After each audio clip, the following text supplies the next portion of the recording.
Coco boy.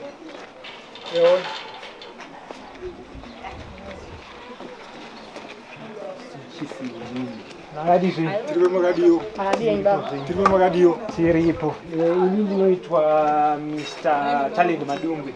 Vatumwa NASH PAINTS kuti tizokuudzaini kuti kune kambani inonzi NASH PAINTS ine mabhaketi aya munenge mune pendi mukati. But bhaketi rakasimba especially vanoda kuita zvekugezera kana vanoda kuisira kana kuti hupfu chaihwo hwemumba hwekubika sadza uya. Even ukaisa moto mubhaketi umwe haribviri bhaketi iri rakasimba ndere NASH PAINTS.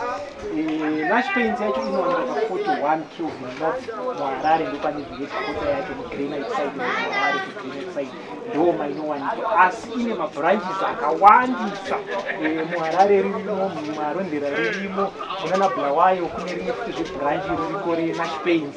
Then kunze kwenyika futi kune mamwe mabranches ariko saka kana uri kunze kwenyika futi unokwanisa kutenga pendi yeNASH PAINTS nekuti kwese kune mabranches kuZambia ririko kuBotswana futi ririko zvakare nemuno kwese kupi kwaungafungidzira kunenge kune NASH PAINTS. Saka handizivi kuti mune bhaketi here rekugezera munogezera bhaketi rakaita sei?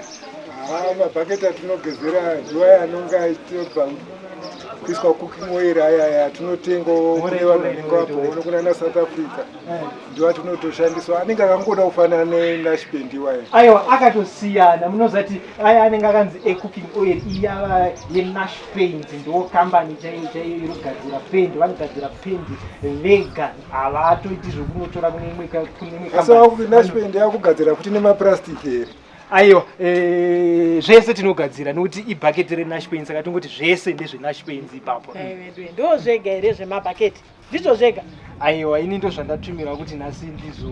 Aiwa kana ikona kukakama zvinhu zvisina basa apa musatinyadzise pamberi pevanhu manini. Bvai apa. Makadini sekuru? Makadiyo. Nai zvenyimi sekuru.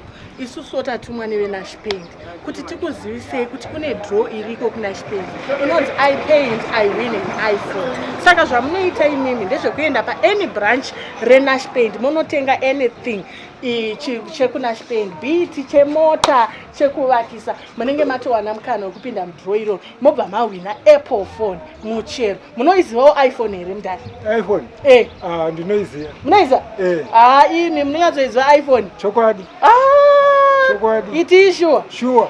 Saka imi mune makungoenda pa any branch reNASH PAINT munotenga anything chingava chekushandisa pamotikari paimba nematowana mukana wenyu wekundowana iPhone. Bobva matanga kuita sei kuslaya baba neIPhone.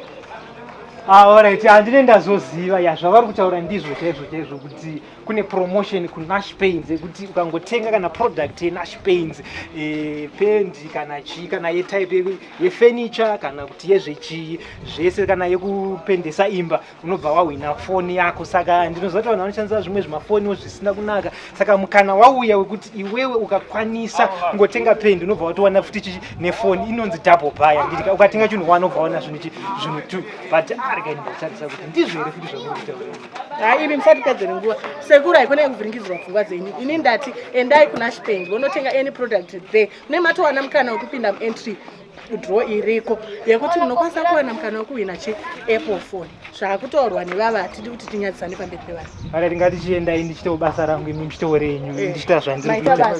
Maita basa. Tochiko chamamuchita. Ndochita basa randatumwa naMwari. Aiwa. Buy paint from NASH PAINTS and stand a chance to win one of 100 iPhones. Visit any of our NASH PAINTS stores nationwide and enjoy the biggest discounts in the history of quality paint in Zimbabwe. Promotion runs on the 2nd of August 2021.